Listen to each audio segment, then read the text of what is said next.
Tarde, né, novamente, como a Daisy comentou, hoje eu vou falar um pouquinho sobre ransomware e segurança defensiva, tá? Então vou trazer para vocês um pouquinho do panorama, o que que é o ransomware, né, qual que é o processo de infecção e trazer algumas dicas de como a gente pode se proteger ou minimamente evitar os danos, tá?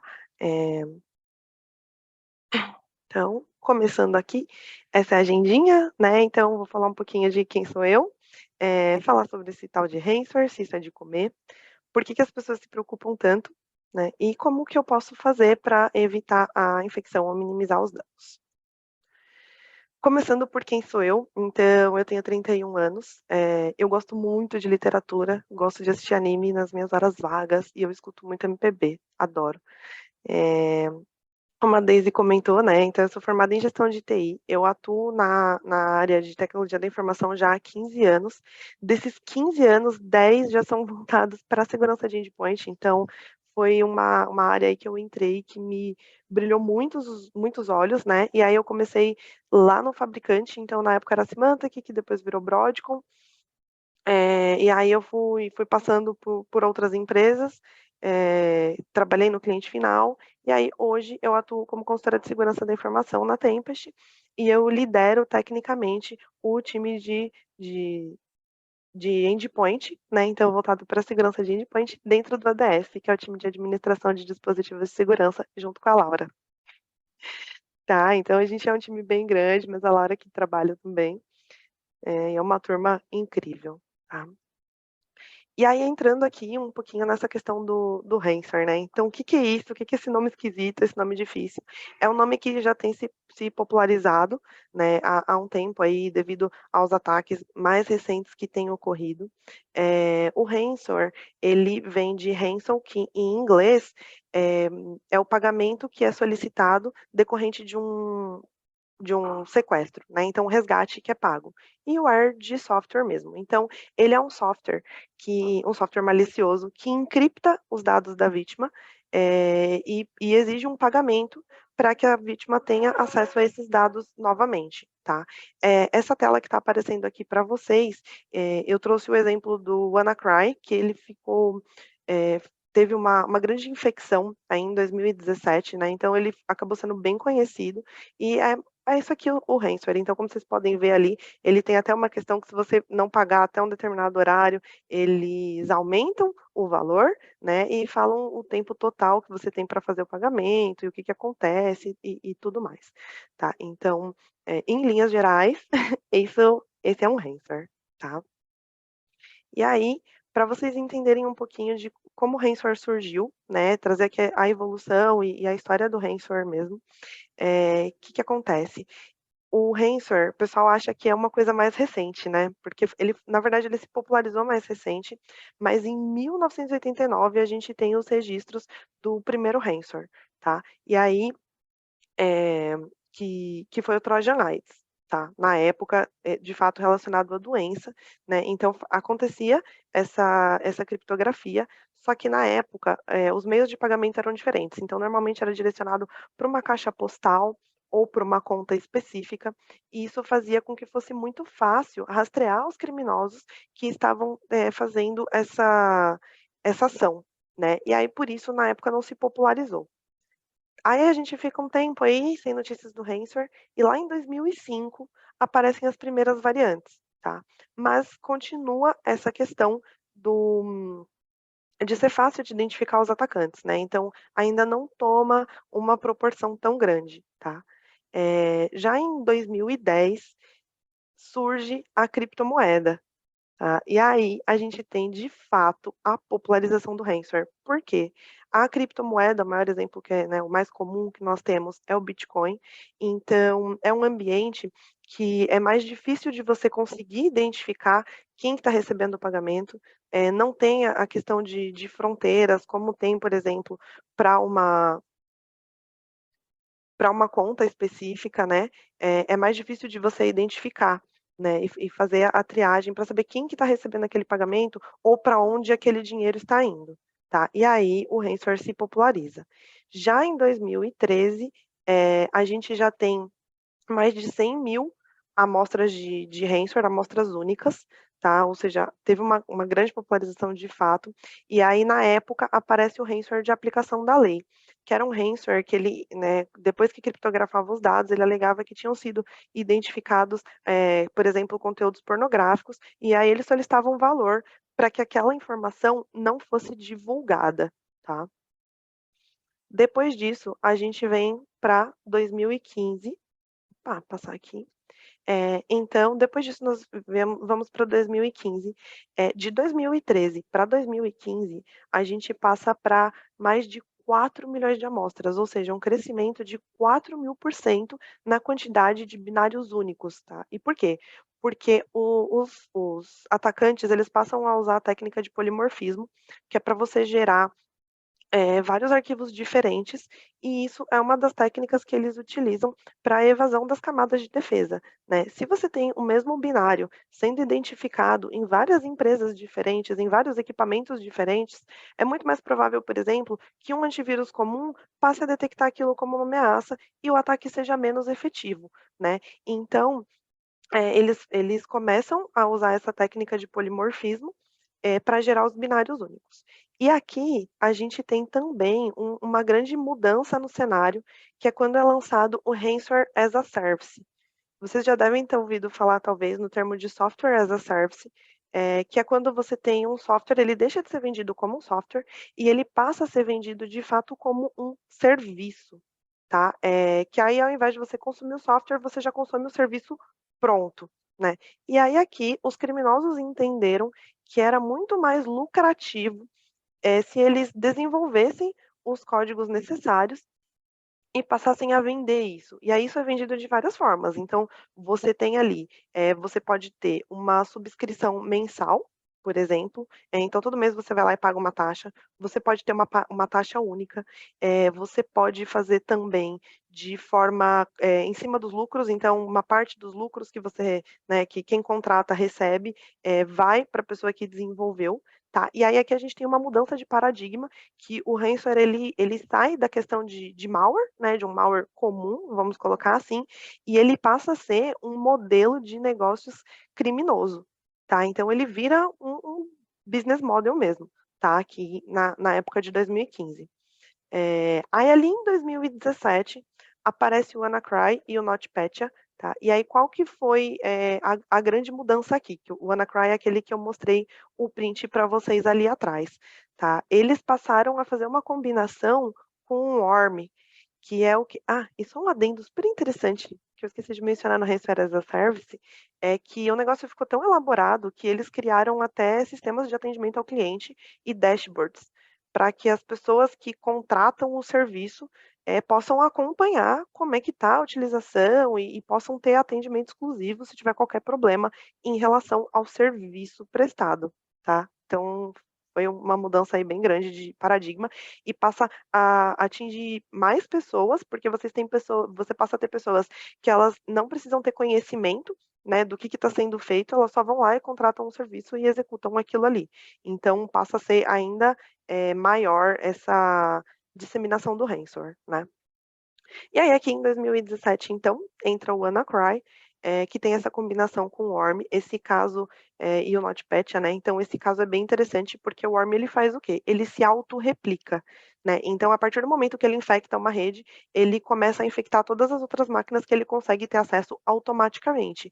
E aí, óbvio, que a quantidade de máquinas afetadas vai ser muito maior, porque ele faz esse serviço sozinho, a partir do momento que ele está dentro da rede, tá. Eh e o WannaCry, eu vou falar um pouquinho mais lá na parte que a gente fala de como a gente pode se proteger, né, mas ele foi um caso bem emblemático, por quê? Porque ele explorava uma vulnerabilidade que tinha sido corrigida em março, né, então o patch de correção da vulnerabilidade do Windows que o WannaCry explorava foi lançado em março e o WannaCry foi lançado em maio, né. E como na época as empresas ainda não davam tanta atenção para essa questão de instalação de patch, né, correção de vulnerabilidade, acabou afetando um número muito grande de equipamentos, tá. Aí em 2018 e 2019, a gente tem uma grande mudança no jogo novamente, né, porque até então o ransomware, ele era enviado, de forma que, assim, não tinha muita distinção. Então eles enviavam e beleza, podia pegar em computadores pessoais, podia pegar em computadores de empresa, mas não tinha um foco tão grande. E aí ali em 2018 e 2019, muda para o que a gente chama de Big Game Hunting, que é quando os criminosos entendem que se ao invés deles passarem a enviar de forma aleatória, se eles focarem em empresas grandes, eles conseguem ter um retorno financeiro maior, porque eles podem cobrar um valor maior se eles param a operação da empresa. Então, eles focam nas empresas, criptografam todos os dados daquela empresa, e ao invés de ficar pedindo resgates menores para computadores específicos, eles passam a pedir um resgate milionário para a empresa voltar a operar. Tá, porque aí eles fazem a criptografia dos principais servidores, né, e justamente do que causa impacto para a empresa. Tá? E entra também o conceito de dupla extorsão, que é o quê? Até então os dados eram criptografados e você podia simplesmente ir lá, formatar tudo e retornar a empresa do zero. Mas aí eles passam, além de deixar os dados indisponíveis, eles começam a fazer a captura dos dados, e aí, além de você perder o acesso, eles ameaçam que se você não fizer o pagamento, eles podem expor os dados da sua empresa, né, fazer um vazamento. Tá, então entra esse conceito. E aí, mais recente, em 2021, a gente tem uma nova virada no jogo, que é quando entra o conceito de Big Shame Hunting, tá? Que aí muda a questão, e tem até um caso bem emblemático que eu vou trazer para vocês aqui, um exemplo, né, do porquê que talvez essa questão tenha mudado do Big Game para o Big Shame. E no Big Shame Hunting, o que que é?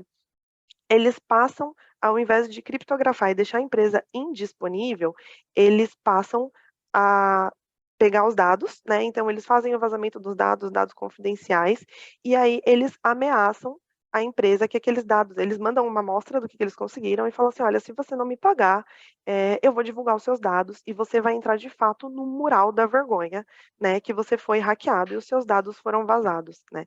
E isso gera um impacto muito grande para as empresas, porque hoje a gente tem as leis de proteção de dados, então no Brasil a gente tem a LGPD, na Europa tem a GPDR, tem sanções, tem multas, né, isso precisa ser notificado, então gera uma dor de cabeça muito grande para a empresa e, em paralelo, chama menos atenção da polícia, né, para as investigações.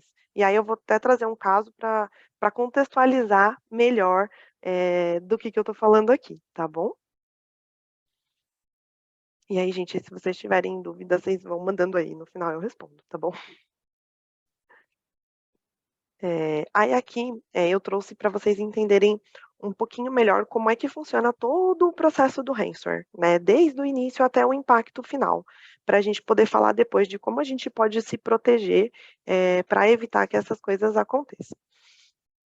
Então, assim, primeiro começa pelo reconhecimento, tá? Então, falando principalmente do Big Game Hunting, né, quando passa a ser focado nas empresas específicas, eles vão e fazem eles vão entender, né, o atacante ele vai entender qual que é a empresa, como que ela se comporta, quais que são os parceiros dessa empresa, quem são as pessoas que trabalham nessa empresa, para que ele consiga obter uma forma de entrada, uma credencial de acesso, tá. E aí vou trazer um exemplo aqui para vocês, então, por exemplo, se você tem uma, né, eu sei que essa empresa tem, por exemplo, uma parceria com o Gympass, né, e aí, eu vou lá e faço um phishing bem direcionado, falando: "Olha, vocês aqui conseguiram, eh" você ganhou, por exemplo, 3 meses gratuitos no Gympass para você testar com a parceria que a gente tem aqui com a empresa, né. Abra, clique aqui nesse formulário, preencha seus dados para você conseguir,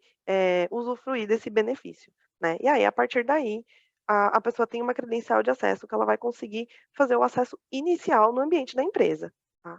Então, fez esse acesso inicial, eh conseguiu uma porta de entrada, né, uma conexão, ele vai trabalhar com o conceito de persistência. E a persistência nada mais é garantir que essa porta que ele conseguiu não seja fechada, né. E aí ele vai utilizar os recursos que forem necessários, eh, uma tarefa que, por exemplo, uma tarefa agendada do Windows, né, e alguma coisa que ele consiga ali de fato manter aquela porta aberta, Tá? Depois da persistência, entra o processo de escalação de privilégio, porque nem sempre o acesso inicial ele vai ser feito com o usuário administrador do ambiente, né? Você pode conseguir o acesso através de um usuário simples, e aí o atacante vai buscar escalar o privilégio. Para quê?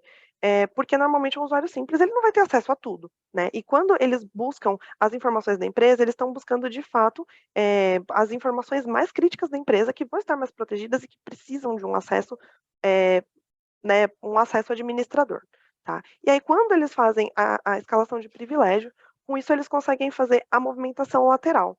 A movimentação lateral eles conseguirem navegar entre as outras máquinas da empresa, se eles conseguiram acesso a uma máquina, navegar entre outras redes da empresa, conseguir acesso aos servidores, né? E a partir daí eles conseguem fazer a execução das ferramentas que eles precisam para extrair os dados e para fazer a criptografia, e também a evasão da defesa, tá? E aí essa evasão da defesa é justamente executar de uma forma que que as aplicações de segurança não detectem, né, porque senão todo o trabalho até ali terá sido em vão. E aí entra, por exemplo, a questão do polimorfismo, né, que é justamente uma técnica de evasão de defesa para evitar, por exemplo, que o antivírus detecte esses binários, tá? Então, depois que tudo isso é feito, tem a descoberta dos dados e a exfiltração desses dados. E a partir daí, a empresa sofre um impacto, né? A empresa ou o usuário em questão. E esse impacto pode ser tanto a criptografia da máquina, quanto a questão do, do vazamento dos dados, né? Que é notificado que vai ser, que esses dados vão ser vazados e as pessoas vão ficar sabendo, tá? E aí aqui, né, falando um pouquinho de números, eu trouxe esse gráfico que é de um reporte da CrowdStrike que foi feito esse ano, né, esse relatório, e mostra a comparação dos top 10 vazamento de dados por setor, e a comparação entre 2020 e 2021. A barrinha vermelha é 2020 e a barrinha cinza é 2021. Então, como vocês podem ver, o ransomware é uma coisa que afeta todos os setores. Então, passa ali pelo setor de saúde, passa pelo setor da manufatura, da própria tecnologia. Não é uma coisa exclusiva de um setor, né? Então, por isso, além de todos os outros impactos que a gente já mencionou aqui, que já dá para ter uma ideia, né, da preocupação que isso gera, a gente pode ver que isso é uma coisa também que não tá focada em um setor só. É uma coisa bem distribuída e vem crescendo ao longo do tempo essa quantidade de vazamentos e de ataques, porque é uma coisa muito lucrativa para os atacantes, né? Então, normalmente costuma ser difícil dos atacantes serem identificados e gera um retorno financeiro muito positivo. E aí, isso tende a crescer, tá? E além disso, né, temos as coisas que o ransomware afeta diretamente. Então, quando uma empresa ela sofre um ataque de ransomware, afeta a questão da confiabilidade da marca. Então, as pessoas passam a não saber se elas podem continuar confiando naquela marca, porque o serviço ficou indisponível, porque uma necessidade que o cliente final tinha não pode não ter sido atendida devido a essa indisponibilidade gerada pela criptografia, ou o cliente pode ter os seus dados vazados, né? E aí isso gera uma quebra na confiança ali da marca. A produtividade, porque a empresa, tanto na questão da indisponibilidade, obviamente, então a produtividade baixa porque o serviço fica indisponível, porque a fábrica para, e tanto também nas pessoas que precisam ser alocadas, às vezes trabalhando 24 horas por 7, para tentar resolver aquele incidente de segurança. Tá? A confidencialidade, então os dados deixam de ser confidenciais, né? Pessoas não autorizadas passam a ter acesso. A integridade dessas informações, que a gente não pode mais garantir que elas não foram alteradas. A disponibilidade, né? Como a gente já comentou. E aí tudo isso afeta a imagem da marca, o valor de mercado que essa marca tem, como as pessoas, como os usuários finais, os clientes finais enxergam essa marca. E tudo isso impacta diretamente o financeiro, né, da empresa. Tá? E aí, esse é um dos, né, são mais motivos que as empresas têm para se preocupar tanto com essa questão. Uhum. E aqui eu trouxe para vocês 2 exemplos que eles são muito emblemáticos nessa questão do ransomware. Eles não são os exemplos mais recentes, aconteceram em 2021, mas aí a gente tem o caso da Colonial Pipeline. Então, para quem não acompanhou, a Colonial Pipeline é o principal oleoduto dos Estados Unidos.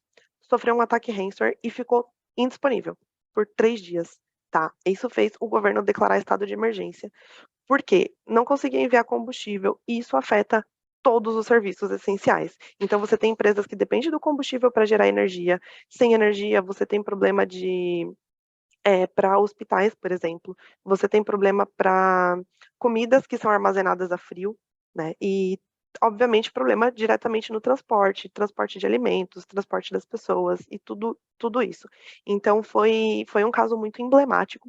E esse caso aconteceu, né, como eu mencionei, em 2021, e foi um caso que chamou muita atenção da polícia. E as pessoas, foram envolvidas muitas pessoas para investigar. E foi a partir desse caso que teve aquela mudança, né, do Big Game Hunting para o Big Shame Hunting, que é um cenário que chama menos a atenção da polícia e aí diminui a probabilidade dos atacantes serem identificados, tá? E tem também o caso da Renner. O caso da Renner eu acho que é um caso muito interessante para a gente mencionar, né? Porque ele também impacta os usuários finais e a Renner ficou fora por vários dias, então as pessoas iam até lá para fazer pagamento do cartão, para trocar uma roupa, para comprar roupa e não conseguiam, né? E aí gera a insatisfação dos usuários e as pessoas deixam de confiar na marca. Então fala assim, poxa, como é que eu vou investir meu tempo? Como é que eu vou contar com uma empresa que não, eu vou lá e não consegue me fornecer um serviço porque teve um ataque, enfim, e não conseguiu restabelecer os processos, tá? E aí então isso é para vocês para trazer, tentar trazer assim para mais perto a dimensão do que pode ser um ataque de ransomware nas empresas, tá bom? E aqui, eu trouxe alguns exemplos de como a gente pode se proteger, né, enquanto empresa, investindo um pouco de tempo. São casos que, não necessariamente a gente vai precisar investir dinheiro, tá? O primeiro deles, eu acho que é o mais importante, é a questão do treinamento e conscientização. Não necessariamente a gente precisa contratar uma empresa, fechar uma gamificação, enfim. Isso pode ser feito pelos próprios funcionários da área de segurança, através de e-mails de conscientização, através de pequenos workshops, explicando, né, falando assim, gente, se vocês encontrarem um pendrive jogado perto da empresa, por favor, não conectem no computador de vocês. Se vocês receberam um link estranho prometendo coisas maravilhosas, não cliquem, gente, por favor. Então, isso pode ser feito pela própria área, né. Tem também a questão da atualização de versões e instalação de patches. Sempre que a gente tem um software licenciado, automaticamente a gente tem direito a essas atualizações.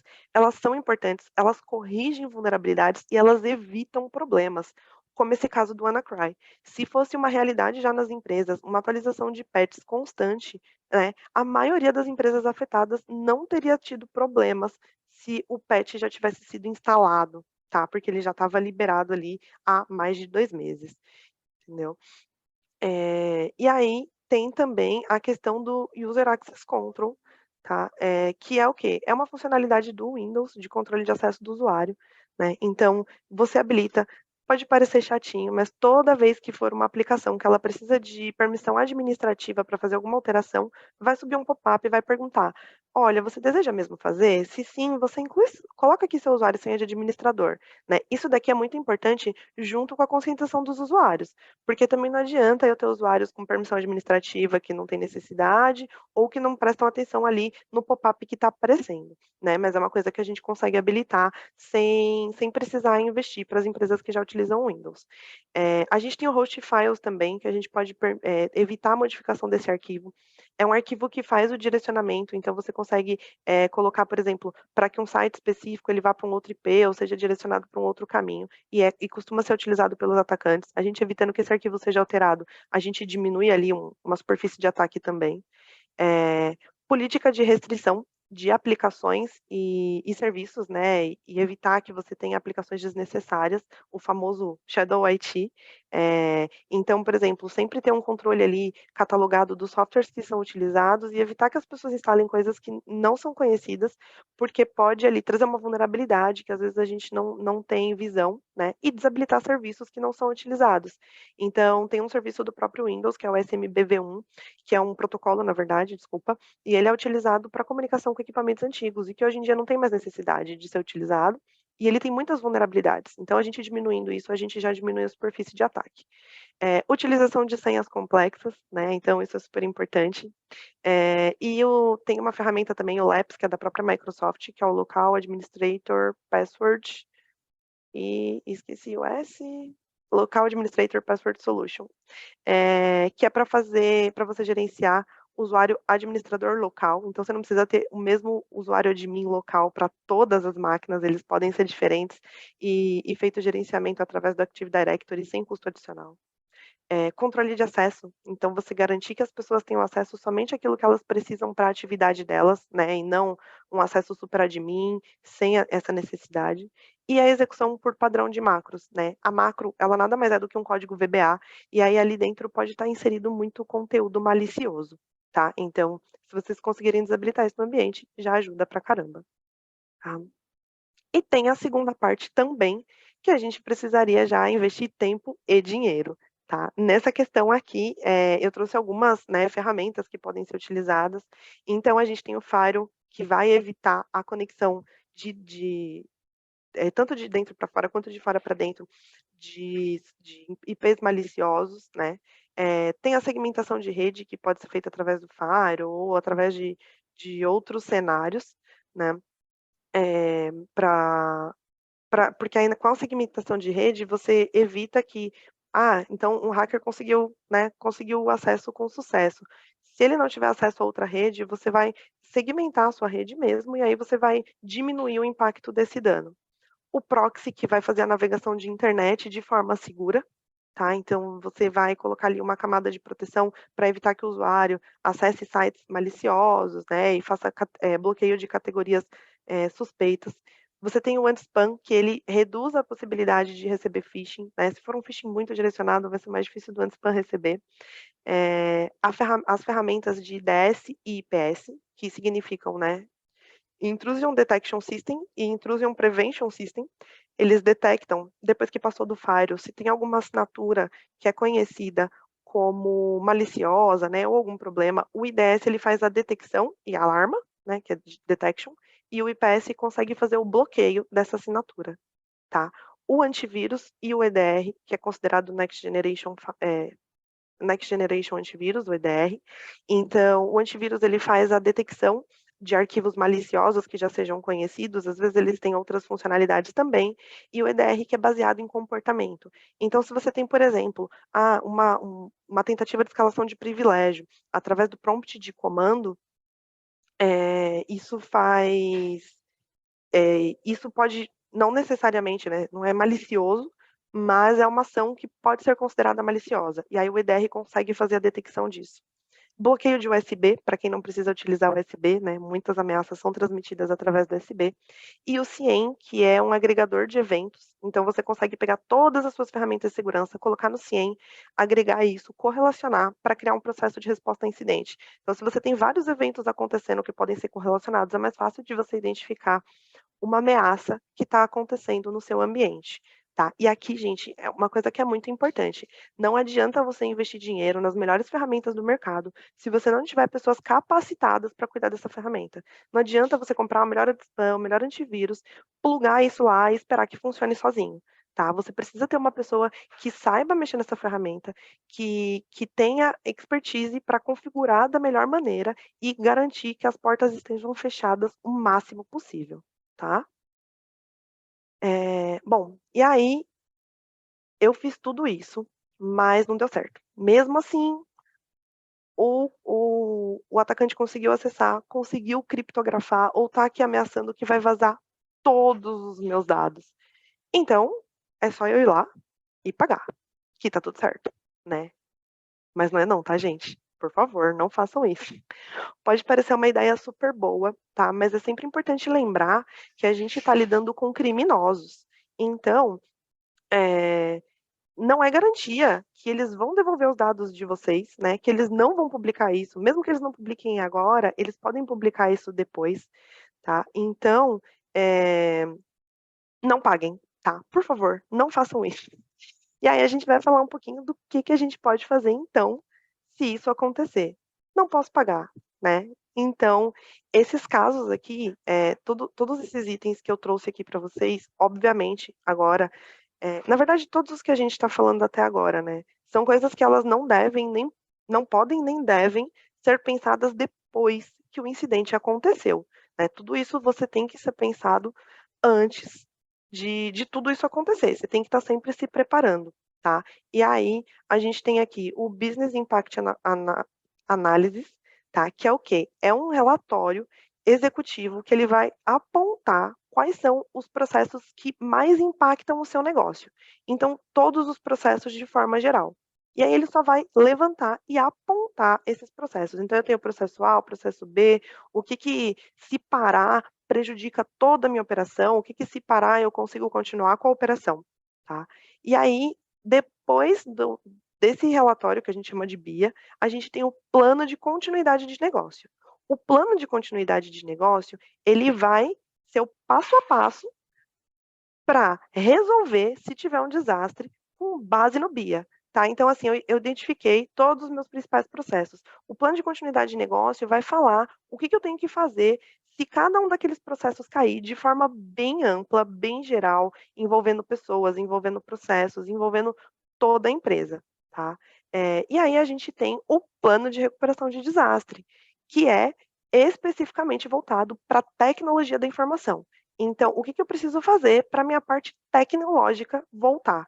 E aí ele também está contido dentro do plano de continuidade de negócio, tá? E tudo isso tem que ser muito bem pensado, muito analisado. Não é uma coisa que dá para fazer de uma forma rápida. E são coisas que precisam ser revistas periodicamente e testadas, para garantir que quando você tenha um desastre de fato, você consiga fazer. Tá?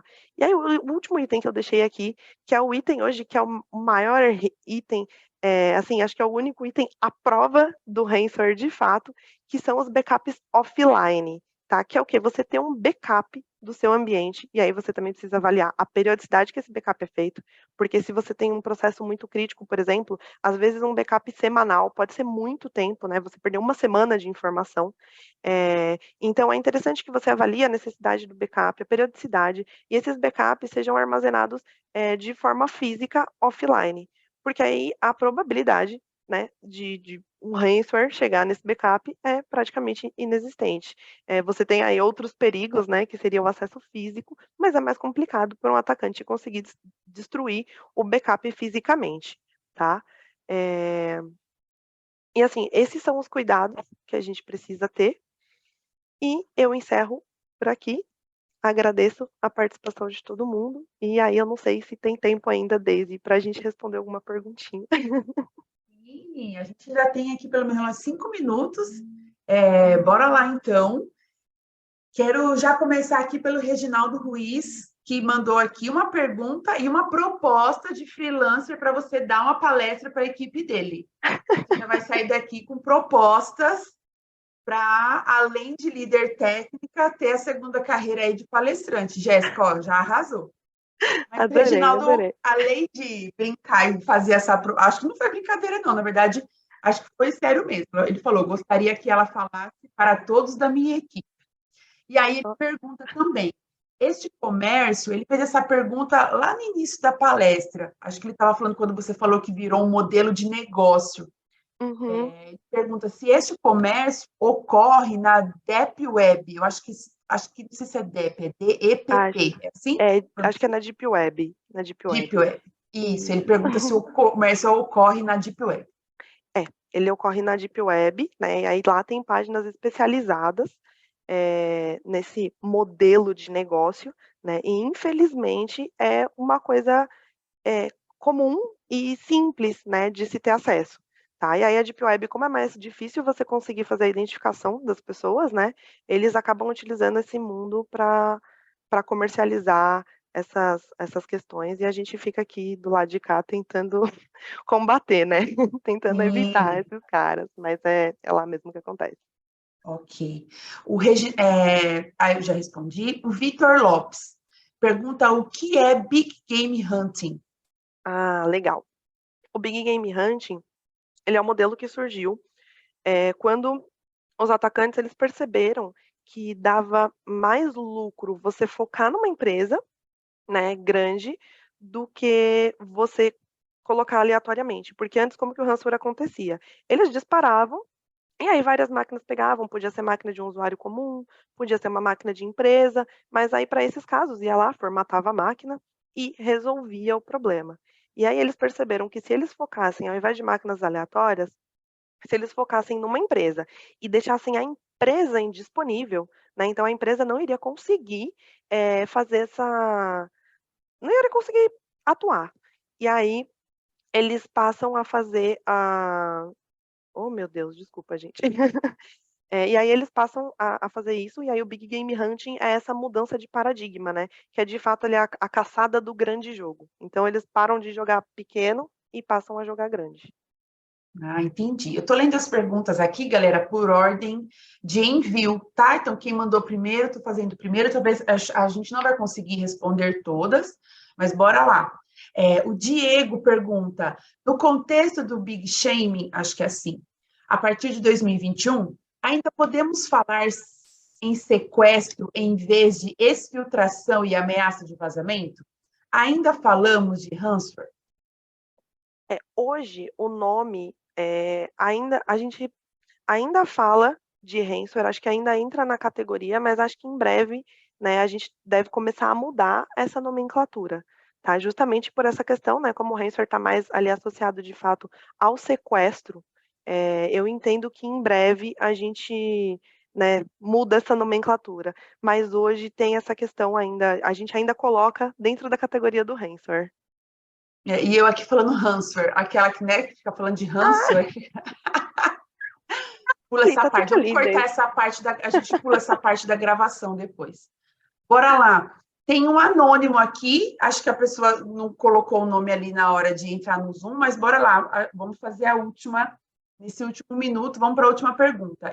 A pessoa pergunta assim: com relação a aplicarmos as atualizações de segurança imediatamente, como lidar com o risco de uma atualização bugada parar os negócios? Isto pensando na falta de recursos de homologação. Tá, esse risco existe, mesmo homologando, ele continua existindo, porque às vezes parece que a gente homologa, homologa, homologa e esqueceu de homologar alguma coisa, tá? Mas aí quando não tem, de fato, um ambiente para homologação, o ideal é fazer aos poucos, por serviços menos críticos, né? Então você tem que avaliar a sua empresa e falar assim, bom, do que eu tenho hoje, o que se parar, se tiver uma parada, vai me gerar um impacto menor. E aí isso entra até naquilo que eu comentei ali no final, né, da questão do BIA, do Business Impact Analysis, e de todos os planos ali. E aí você pode começar por essas máquinas, por esse ambiente, por esse cenário. Então, poxa, eu tenho 5 máquinas aqui que se essas máquinas pararem não vai me causar um impacto. Eu começo nelas. Se eu tenho 2 servidores críticos, né, chegou em um determinado momento que eu vou ter que ir para as coisas críticas, então eu aplico em um primeiro e depois no outro. Se eu tiver só em um servidor crítico, né, não tenho nem backup daquele servidor, um exemplo, a gente tem que, de fato, ir trabalhando aos poucos. Então, vou atualizar as máquinas dos usuários, os servidores menos críticos, até chegar no servidor crítico, tá? Infelizmente, é trabalhar com o que a gente tem, mas não deixar de atualizar. Entendi, ok. Gente, ainda ficou aqui vários comentários no chat. Ficou aqui também uma dúvida do Thiago Toledo, outra do Victor Lopes.